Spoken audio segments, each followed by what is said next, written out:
कि मैंने ध्यान की बहुत सी विधियां अपनाई और भारी कंफ्यूजन पैदा हो गया है।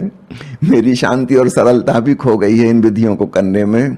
अब कृपया मार्गदर्शन दें कि शांति किस विधि से मिलेगी। अब आप फिर एक नई विधि और पूछ रहे हो, आप अपना ही कंफ्यूजन खड़ा कर रहे हो। आध्यात्मिक साधक को अत्यंत विवेकपूर्ण होना होगा, इस बात को खूब अच्छे से समझ लीजिए। पुराने जमाने में जब यातायात नहीं था, किताबें नहीं थी, इंटरनेट नहीं था, गूगल नहीं था, लोग पढ़े लिखे नहीं थे, एक स्कूल कॉलेज की शिक्षा नहीं थी, अपने अपने गांव में लोग रहते थे। वहां जो धर्म प्रचलित था आपके परिवार में, समाज में, सिर्फ उसी की जानकारी थी और उसमें से भी थोड़ी सी बातों का पता था, क्योंकि आप खुद तो पढ़ नहीं सकते थे। गांव में जो पंडित जी हैं उन्होंने जो बता दिया एक बात, बस उतना ही पता था आपको, तो कंफ्यूजन नहीं होता था। आप भरोसा करके, क्योंकि आपको पता है यही इकलौता धर्म है, यही एकमात्र बात है जो इस महात्मा जी ने बताई है, आप उसका पालन कर पाते थे।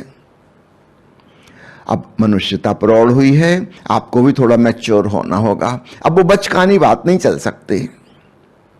अब तो आपको सारी दुनिया की नॉलेज है। आपके धर्म के अलावा और 25 प्रकार के धर्म हैं दुनिया में, और धर्मों के अलावा आधी दुनिया नास्तिक भी हो चुकी है और उनके भी अपने तर्क हैं, बहुत बहुत प्रबल तर्क हैं।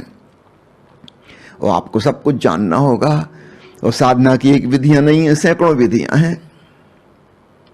अब आपको स्वयं प्रयोग कर करके देखना होगा। ओशो रिकमेंड करते हैं कि किसी एक विधि को 3 दिन तक करो। अगर 3 दिन में आपको लगता है कि कुछ क्लिक हुआ, कुछ सुंदर एहसास हो रहा है, तो आप उस विधि को पकड़ के चलो 3 महीने तक। यदि 3 दिन में आपको कुछ खास नहीं लगा, उसको छोड़ दो, दूसरी विधि ट्राई करो। अब आपको ट्रायल एंड एरर से चलना होगा, तो कंफ्यूज होने की जरूरत नहीं है। मैं आपको कसौटी दे रहा हूं, क्या करना है, 3 दिन प्रयोग करो। अगर कुछ अच्छा लगता है बहुत, तो उसको जारी रखो, वो विधि आपके काम की है। 3 दिन में कुछ खास नहीं लगता, उसको भूल जाइए, बात खत्म हो गई। जैसे वैज्ञानिक प्रयोग करते हैं, ठीक ऐसे ही आपको भी एक साइंटिफिक एटीट्यूड लेकर ध्यान के प्रयोग में उतरना होगा।